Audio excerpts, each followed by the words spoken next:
Uma nova abordagem sobre a política de Rondônia e de todos os acontecimentos no Brasil. Podcast Resenha Política, com o jornalista Robson Oliveira. Olá, pessoal que segue e compartilha o Resenha Política em todas as nossas plataformas. Continue a nos acompanhar pelo Resenha Política no Instagram, pelo nosso Instagram pessoal, Robson Oliveira, pelas outras plataformas, a exemplo do site Rondônia Dinâmica. Toda terça e quinta, nossas entrevistas são veiculadas através do site Rondônia Dinâmica. E sábado e domingo, para o nosso brinde e prazer, a TV Rema retransmite as duas entrevistas. No sábado retransmite a entrevista da terça às 23 horas e no domingo a entrevista da quinta, também às 23 horas.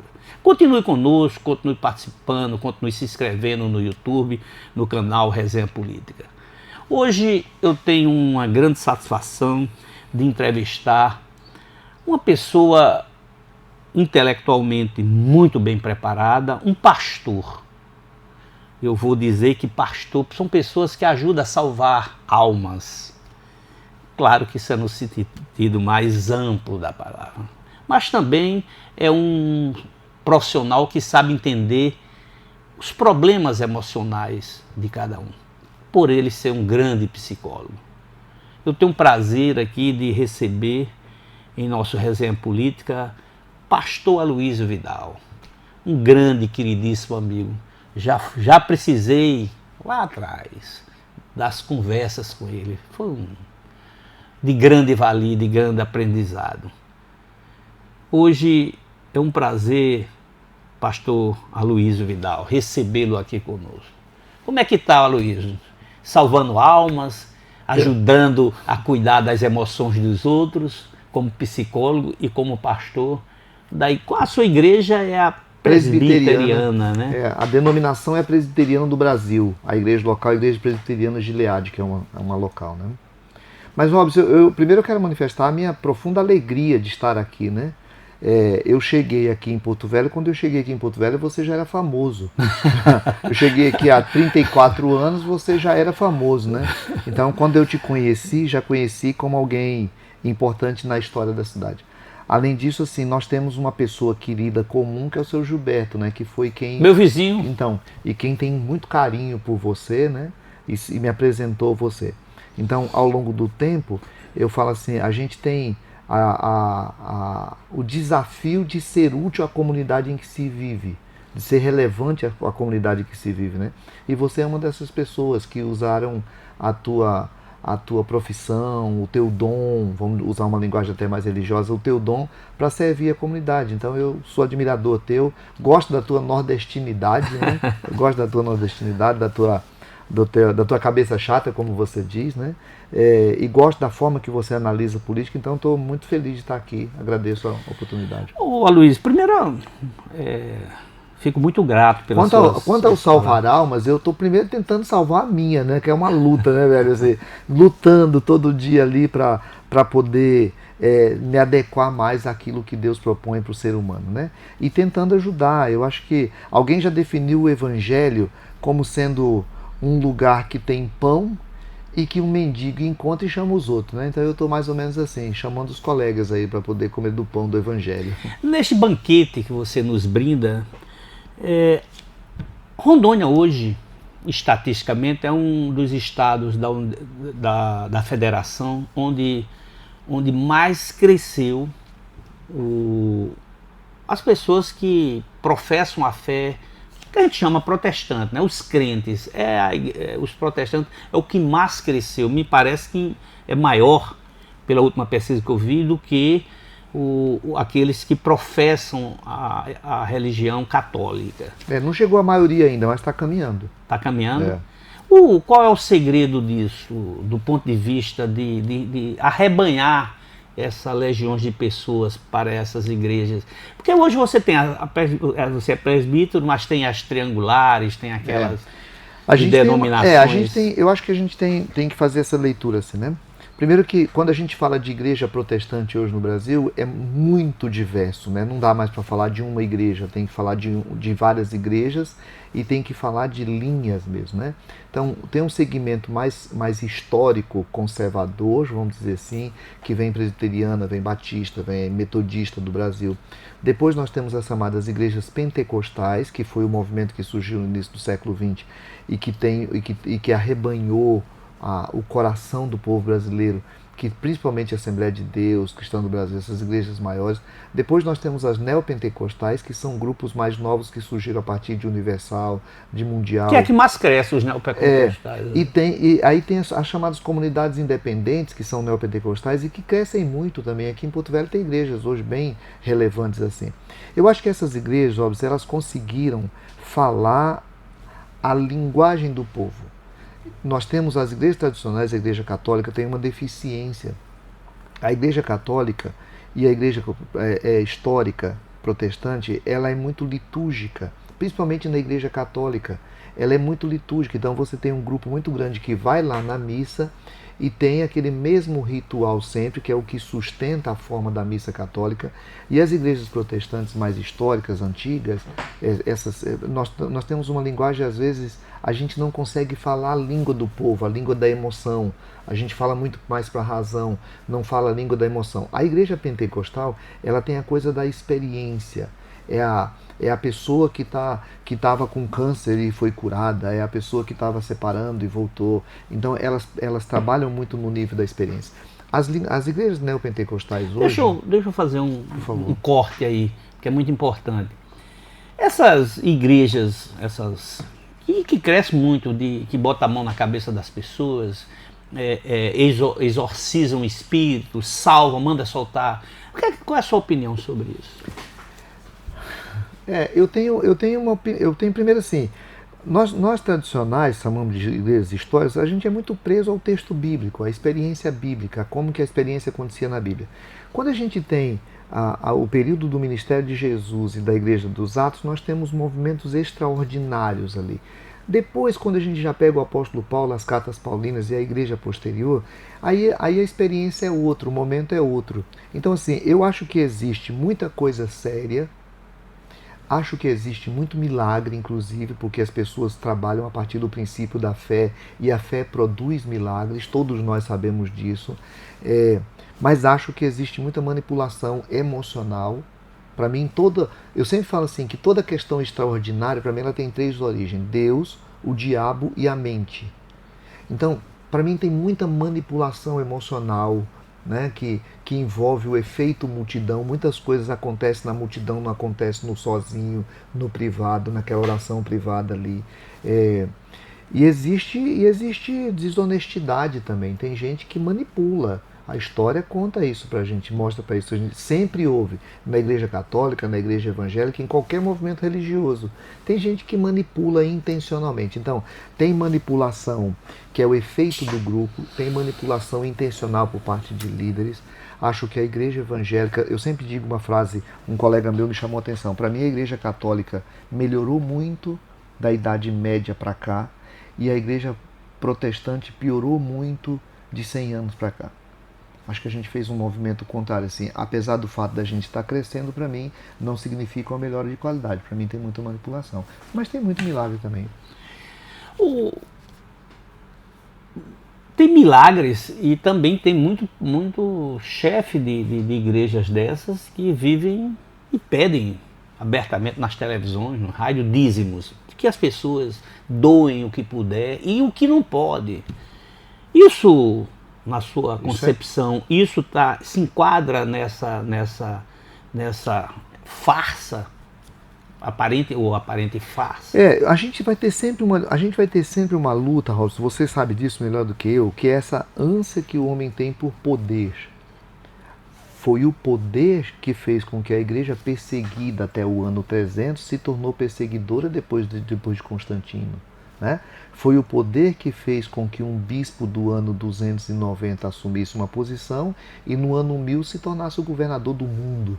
Né? Era o poder. Essa semana o Dom Scherer falou uma frase, né, que ele falou assim, que nós vamos eleger agora um bispo para a igreja, o Papa para a igreja. Nós chegamos a ter 2 papas, né? Nós já chegamos a ter 2 papas na disputa, chegamos a ter 3, inclusive, né? Na disputa pelo poder. Ele conhece a história de Constantinopla? Sim, né?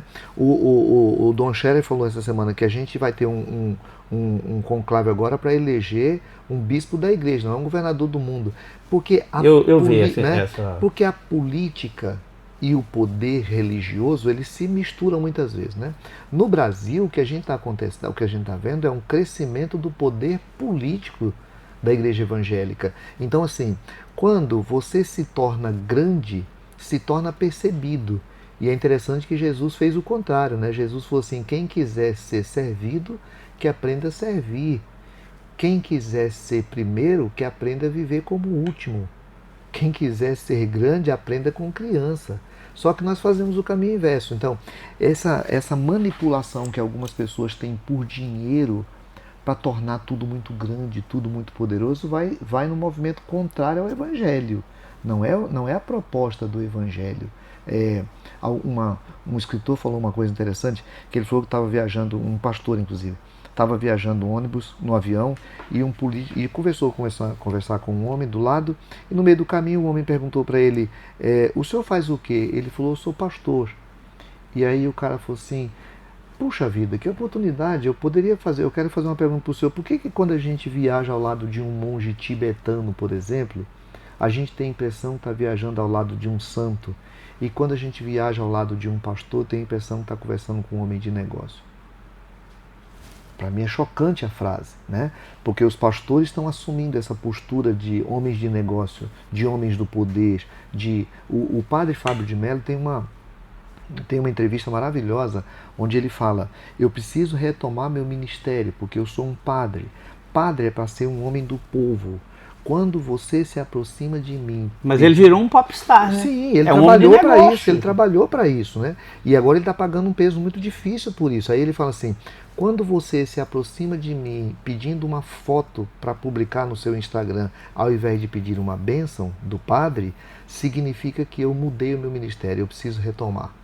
Ele mesmo está fazendo essa introspecção, né? Essa introspecção para poder olhar para dentro e perceber, cara, eu fiz um caminho diferente. Eu acho que a igreja evangélica brasileira ou mundial, ela vai chegar um momento que vai ter que ficar olhando para dentro de si e se perguntando, cara, a gente está se parecendo mais homens de negócios ou homem do evangelho? Essa vai ser a nossa busca. Pastor Luísio, quer queira, nessa mesma toada sobre o poder e as religiões, o senhor, há uns 15 anos atrás, foi candidato também. O senhor fez essa trajetória de também querer dar sua participação na política. Chegou a ser candidato a senador. E eu pergunto, como foi essa sua experiência e por que o senhor deixou a política? O senhor também está fazendo essa introspecção que o padre ilustrou, de voltar a ser mais um pastor do que a política? Eu pergunto isso, sabe por quê? Porque há uma quer queira, quer não, para quem está ouvindo, há uma contradição quando o senhor fala que, né, esses pastores de determinadas igrejas, entre a política, essa simbiose que nunca foi bom na história da humanidade. A igreja sempre perdeu. Sempre perdeu. A humanidade também perdeu mais. A humanidade perdeu mais. Perderam inclusive vidas. E sim, a humanidade perdeu mais, a igreja perdeu muito. Eu tinha uma visão, Robson, para falar a verdade, ainda tenho uma visão. Eu só acho que não é para mim mais, né? Qual é? A visão de que a igreja precisa a igreja precisa estar em todos os espaços da sociedade. Existe uma crítica que se faz hoje à igreja evangélica, eu não acho que a crítica é pertinente, eu acho que a crítica é necessária. Por exemplo, nós temos um homem extremamente religioso no Brasil que foi político, que é o Pedro Simon. O Pedro Simon era um cara extremamente religioso, né? Terminou franciscano, né? Terminou mais pobre do que quando entrou na política.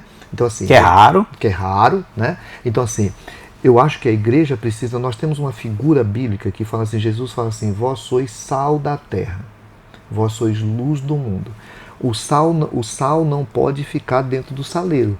A luz não pode ficar escondida. Então, para mim, a igreja é um movimento social, assim como qualquer sindicato, assim como qualquer ente social. A igreja enquanto realidade orgânica.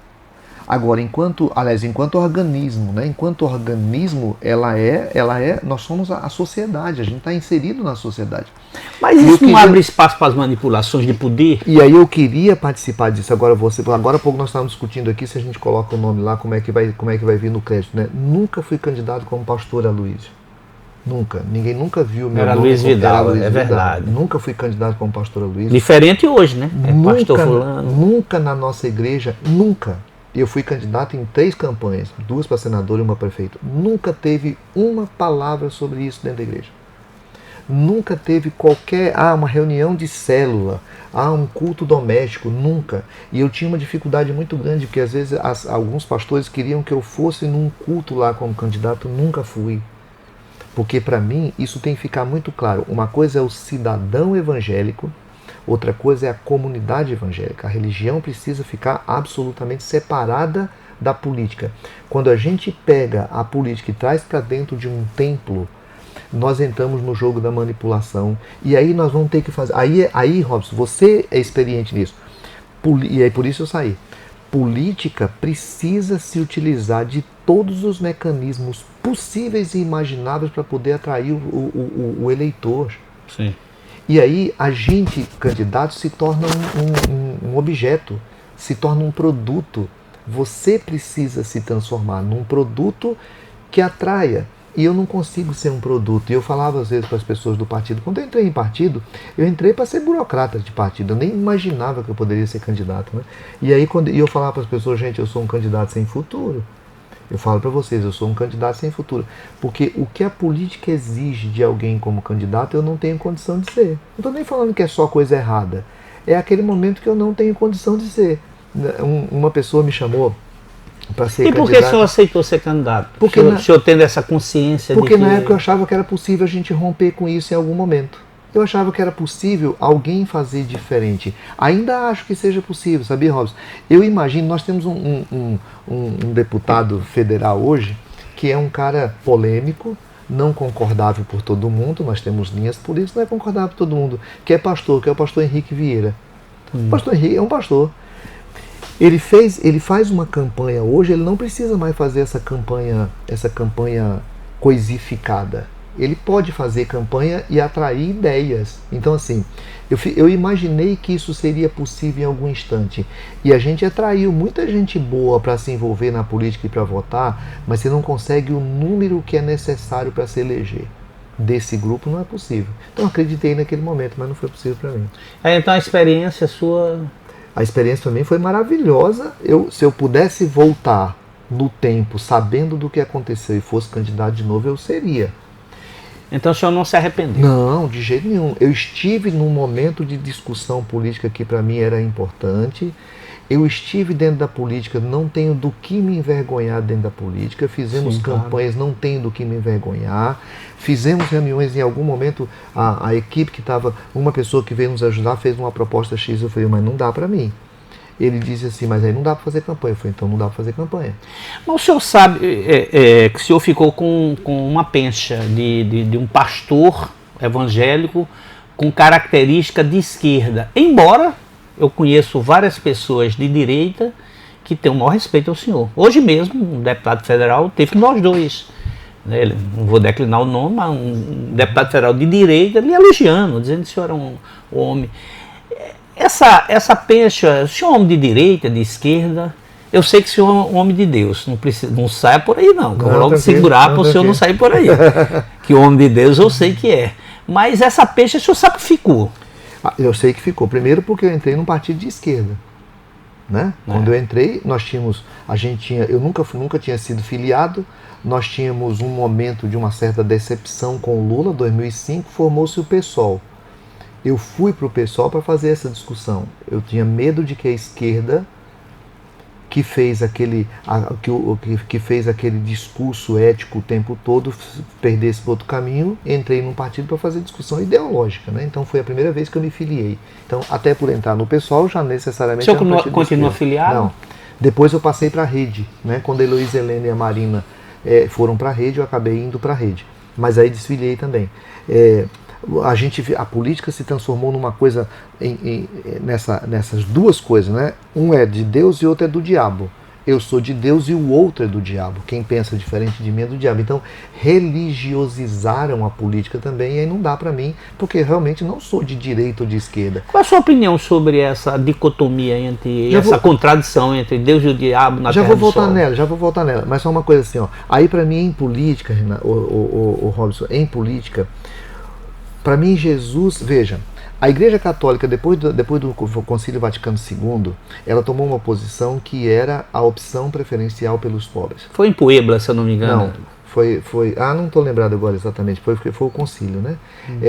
1950, 50 e poucos, né? Tá. O outro foi 60. O outro já é depois, né? Depois. Já a discussão de Puebla já vem como resultado do Concílio Vaticano II, né?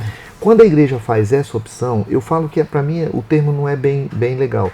Eu não acho que Deus fez uma opção pelo pobre, Deus fez uma opção pela justiça. Porque a justiça é uma característica inerente de Deus, é uma virtude de Deus. Então ele faz uma opção pela justiça. O problema é que na estrutura de poder da sociedade, desde os tempos bíblicos, o mais injustiçado é o pobre. Então, o Dom Moacir Crecque, que é uma das pessoas com quem eu tenho profundo respeito na minha vida, grande bispo aqui de Porto Velho, do Acre, né? Dom Moacir falou, uma vez eu tive uma conversa com ele, das tantas que nós tivemos, eu tive a honra de vez em quando estar com ele, e eu perguntar para ele assim: Dom, quando é que o senhor tomou a posição X, essa posição dele? E ele me contou uma história linda, não vem ao caso eu contar aqui, mas ele falou, a partir daquela decisão, a partir daquela experiência, eu decidi que todas as vezes eu vou ouvir as duas partes, mas vou ouvir primeiro o pobre. Eu vou ouvir primeiro o mais fraco. Eu tomei uma posição na vida, se nós estávamos conversando aqui agora há pouco, eu estava lembrando disso, eu tomei uma posição na vida assim: índio, negro, meio ambiente, pobre, injustiçado, presidiário, qualquer um desse precisa ser ouvido. E precisa ser ouvido não com o olhar de quem o pune, quem o julga. Eu chamo isso de evangelho. As pessoas chamam isso de esquerda. Então, assim, para mim, eu acho que essa dicotomia, aí já voltando no assunto, né? Para mim, a dicotomia direita e esquerda, lá da França, aquela velha, né, definição lá, quem é a favor do status quo? Quem é a favor daquela velha história que dizia lá assim: faz o bolo, coloca o chocolate em cima, que uma hora ele vai chegar aqui embaixo? Essa história eu não acredito mais nela, não vai chegar aqui embaixo. A cereja do... Não vai chegar aqui embaixo não vai chegar. É só a gente pegar agora o INSS, a gente vai discutir e vai chegar. Não. Então para mim não, para mim eu já estou com a turma aqui de baixo. Se isso é ser esquerda, eu sou esquerda. Eu não acho que sou esquerda. Eu não quero estar aqui ou aqui. Até porque, em algum momento, eu me tornei... Outro detalhe, né? Em algum momento eu me tornei inadequado para a política porque eu não tinha posição só daqui. Como eu não tinha posição só daqui, muita gente da esquerda também não me aceitou mais. Como eu não tenho posição só daqui, então eu também não sou... O senhor não era um homem ideológico, do ponto de vista assim, de professar somente aquela posição, somente aquela visão. Exato, porque para mim a minha ideologia é o Evangelho. Sim. Né? Para mim a minha ideologia é o Evangelho. E o Evangelho não se submete, a gente chama de reino, né? O conceito de reino de Deus não cabe aqui ou aqui.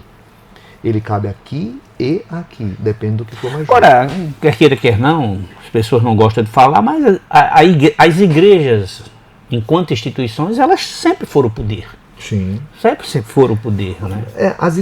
No Brasil, o poder era da Igreja Católica, né? Sim. A gente tinha um país que ele era católico romano, né? Depois ele Quem primeiro chegou aqui foram os jesuítas, né? Aí tem um detalhe que eu sempre conto, né?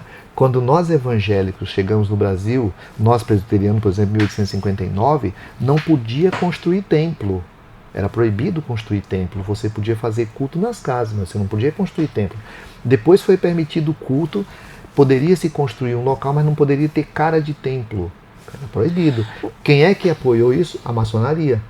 A maçonaria, igrejas presbiterianas, por exemplo, se reuniram em maçonaria várias vezes, em templos maçons várias vezes. E não é à toa que os maçons também teve uma época da história que ficaram estigmatizados. Qual é o problema nosso, Robson? É quando a gente começa a crescer e vai assumindo poder e aí começa a perseguir. Então, o poder, alguém já falou uma frase para mim maravilhosa esses dias assim: a religião para o homem comum é sempre boa, para o filósofo é sempre inútil e para o político é sempre uma oportunidade. O político vai... Belíssima frase. O político, Belíssima cara, frase. o dia que o presidente da República, seja ele fulano ou beltrano, ele tiver a oportunidade de estar no centro de candomblé num dia, num culto pentecostal, no outro dia ele vai. Porque ele se utiliza disso. A pena é quando os religiosos começam a acreditar que o manipulador, que está se utilizando de si, ele é bom porque ele é alguém que bateu palma para mim. Esse é um problema. Mas a religião sempre esteve ligada a poder. E é uma pena. Né? Qual é a sua opinião sobre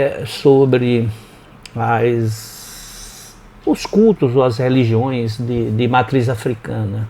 Que no Brasil é forte, mas há a sociedade tende historicamente a perseguir mesmo. Sim. Eu tenho a impressão assim, é bom a gente lembrar de novo, Robson. Se você pegar a igreja evangélica, nós vamos pegar uma figura mítica para nós muito importante. Se a gente pegar o Frei Damião para o Nordeste, que é um querido de todo mundo... Ele, Padre Cícero. Por exemplo, a gente não tem isso muito violento no Padre Cícero, até por causa da época dele, mas o Frei Damião, depois, ele era violento contra o evangélico. Ele era violento. O Frei Damião chegou a mandar acabar com o culto na pedrada. Pois deixa eu dizer um negócio, eu já participei de romarias com ele, quando ele era vivo. Um querido. Aí assim, veja, naquela estrutura do Nordeste, naquele ser do Nordeste, com o vazio do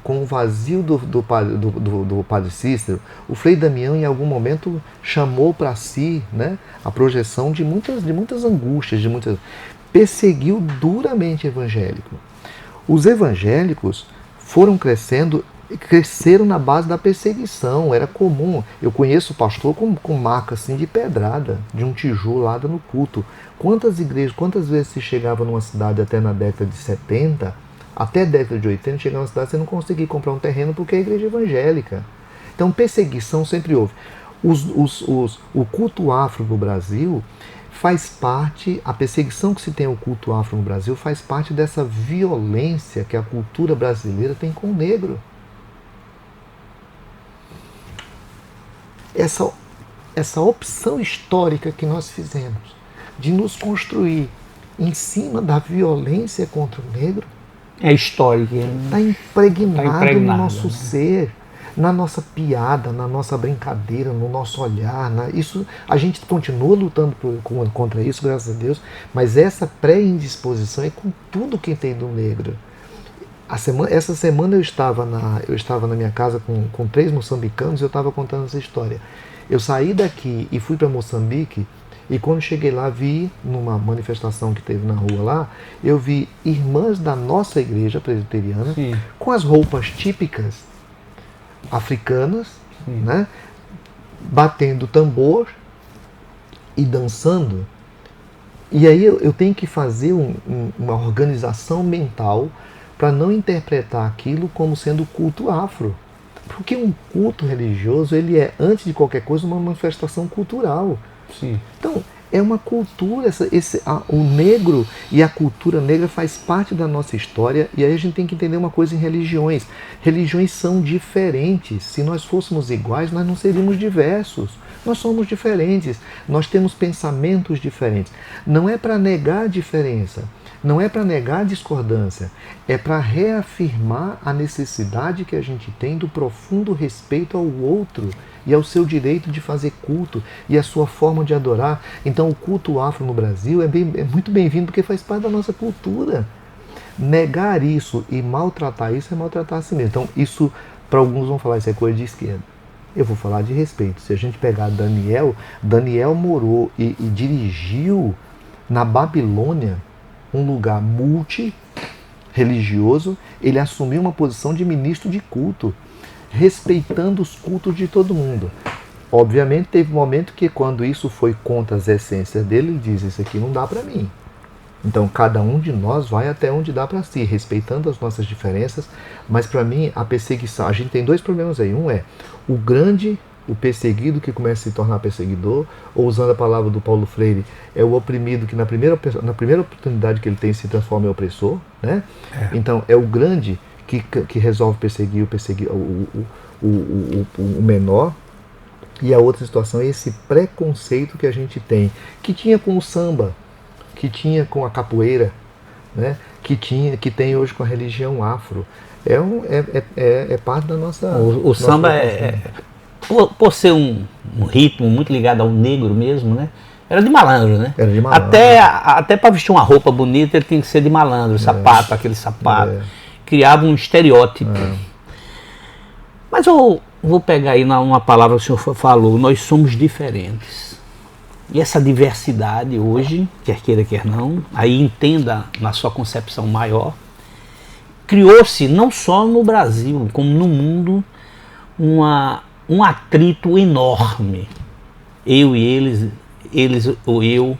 Eu vou pegar também o que o senhor disse. Um é Deus, outro é o diabo e vice-versa. Essa polarização mundial. E aí está inserido muito hoje, e até por causa da participação que tem no poder da política, os evangélicos. Qual análise o senhor faz disso? Está faltando espírito de humanidade nas pessoas? Porque... mas eu acho que a gente tem uma situação, se nós formos organizar assim, primitiva, né? Primeiro, que é assim, o ser humano é um ser frágil. Se nós formos pegar a palavra bíblica, nós somos pecadores. Nós pecamos porque somos pecadores. Se eu não me engano, Pedro, tira a primeira pedra. É Jesus falando, né? Tira a primeira pedra que nunca pecou, né? Se eu for pegar a palavra teológica, nós pecamos porque somos pecadores. Não somos pecadores porque pecamos. Nossa natureza é pecaminosa. Nós somos frágeis. Então, não vamos esperar a perfeição do ser humano. Nenhuma realidade vai ter perfeição. Segundo, acho que nós estamos vivendo um tempo, Robson, importante para a política brasileira. A definição de posições. Veja, a direita, que dirigiu o Brasil durante 400 e tantos anos, ela não se dizia direita. Ela não tinha orgulho de ser direita.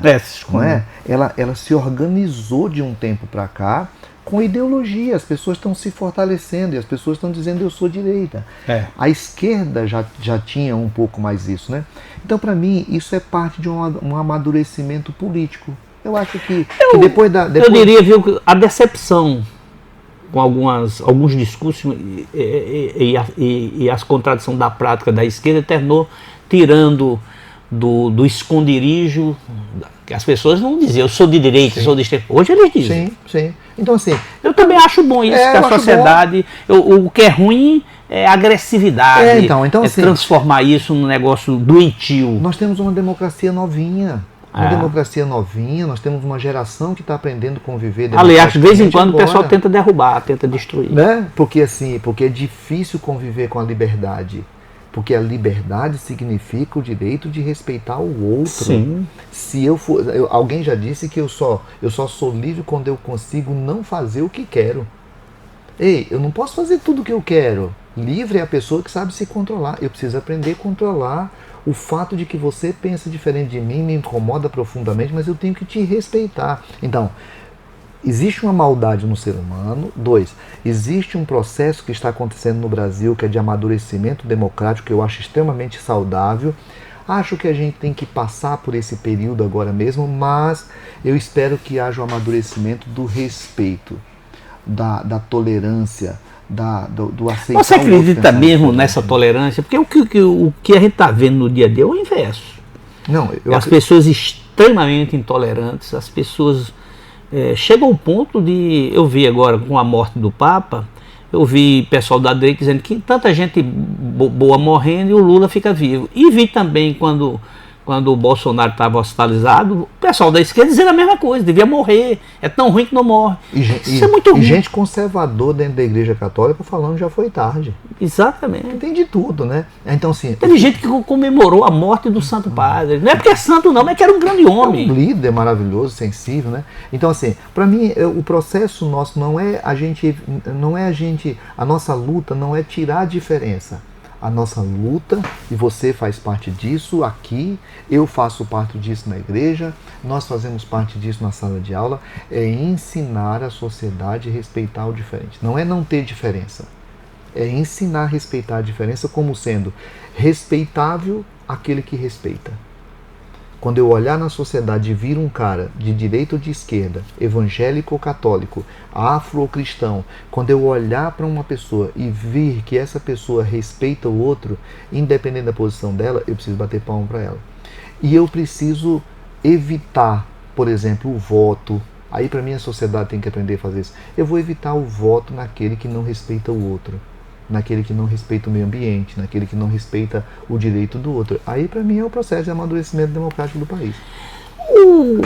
Essas posições que o senhor tem adotado ao longo da sua história, as posições de vida. Nos seus cultos, o senhor já teve alguém que contestou? Porque quer não, senhor, eu já assisti um culto seu, belíssimo, diga-se de passagem, não é à toa que eu estou tendo essa satisfação de entrevistá-lo.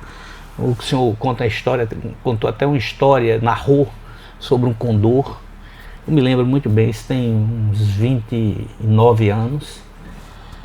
O senhor já foi contestado por ter essas posições, quer queira, quer não são convencionais para um pastor de uma igreja importante. A sua igreja em Rondônia é uma igreja importante, uma igreja grande, uma igreja tradicionalista, com características conservadoras.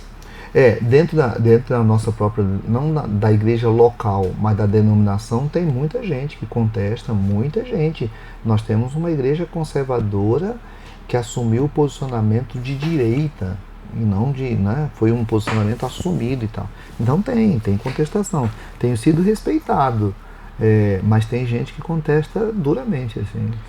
Eu falei a contestação, mas acho que não era... desrespeitam essas posições. Não sei não, acho que eu nunca me senti desrespeitado não, assim, discordado sim. Não, discordar faz parte da... Mas desrespeitado não, eu sou presidente regional da nossa igreja, faço parte da direção estadual, com pessoas que pensam muito diferente de mim. Qual a linha evangélica que vocês seguem? Você tem o wesleyano, você tem então, os luteranos, nós temos a primeira igreja, é a igreja luterana. No mesmo período Lutero ainda estava vivo, surge na Suíça a igreja presbiteriana, né, que era dirigida pelo Calvino. Então assim, a gente é uma igreja histórica, conservadora, tradicional, bem dessa linha mesmo, assim, tradicional. E hoje... Eu não caibo muito, mas... Mudando agora para Rondônia, né, descendo um pouco do púlpito da igreja, como é que você está vendo o Estado,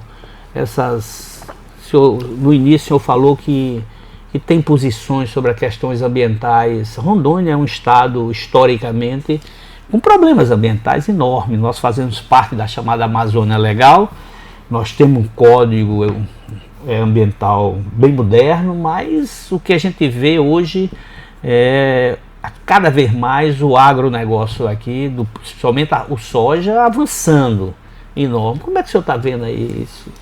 Do ponto de vista ambiental.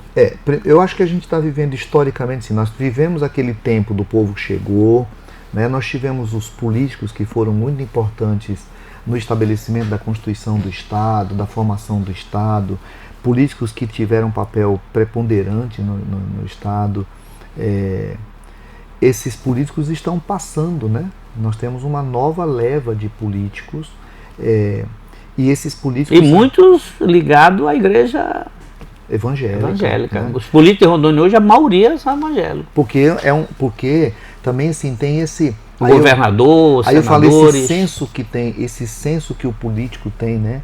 Assim, você tem um número crescente de votos. A igreja está crescendo numericamente. Para mim, eu falo que... Essa é uma análise que eu faço, inclusive, assim, a esquerda precisa dialogar com a igreja evangélica. Se a esquerda ficar brigando com a igreja evangélica, ela vai perder cada vez mais. Não, eu acho que está perdendo. Está perdendo e vai perder mais, né? Então eu fiquei sabendo que o Lula tem um projeto de alcançar mais de 10% da comunidade evangélica. Todo mundo que deu o jeito de... Se não dialogar com a igreja evangélica, vai perder a eleição, né? Mas voltando aqui para Rondônia, então eu acho assim, nós temos uma nova leva de políticos. Agora, essa nova leva de políticos, ela está muito ligada a esse momento de quem é que paga a campanha. Nós sabemos disso, quem é que paga a campanha? Quem paga a campanha sempre foi o poder, sempre foi quem teve dinheiro. Então quem teve dinheiro paga a campanha. Rondônia, aí, Robson, para mim isso é um fato, assim, ó. A vida, a questão do meio ambiente, precisa estar acima das questões econômicas, das questões ideológicas, é meio ambiente. Aí as pessoas falam assim, mas o Brasil é o que conserva mais, porque conserva mais do que a Suíça, do que... Claro, eles já destruíram, eles viveram, esse ambiente nosso é diferente. A Amazônia é diferente do Sul, o Sul é diferente do Pantanal. Então, assim, essa questão de biomas diferentes, lógicas diferentes. Então, eu tento fazer um trabalho social aqui no Amazonas, no sul do Amazonas, na região do Lago do Uapiara, com coletores de castanha do Pará, de açaí. Tento trabalhar com eles. O que eles estão sonhando é trator para descer no rio lá dentro de um barco para poder plantar soja. Eles também estão sonhando, porque eles querem. Esse é um bioma diferente. Quando a gente pensa a situação da macro, né, que para discutir Amazônia, Acre e Rondônia, meia dúzia de gente chega lá, pega um mapa, faz um risco em cima e fala assim, nós vamos investir aqui, porque aqui a gente são áreas novas que podem ser exploradas. Eles não estão pensando, não é da natureza deles, eles não estão pensando na vida, não estão pensando no ambiente, eles estão pensando no lucro. Para mim, a política tem que se dar exatamente nesse combate.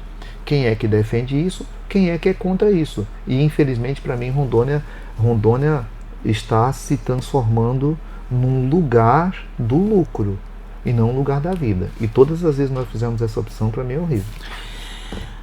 Pastor, lamentavelmente o papo tá bom, mas já estouramos, viu? 10 minutos do nosso tempo, né? Quem teve lucro fui eu agora. Eu que agradeço. Da qualidade de uma entrevista dessa, da preciosidade dos ensinamentos, ensinamento mesmo, de experiência, de conviver com as pessoas. Aí eu pego aquilo que o senhor disse no início, dos mais humildes e falar isso para a população, né?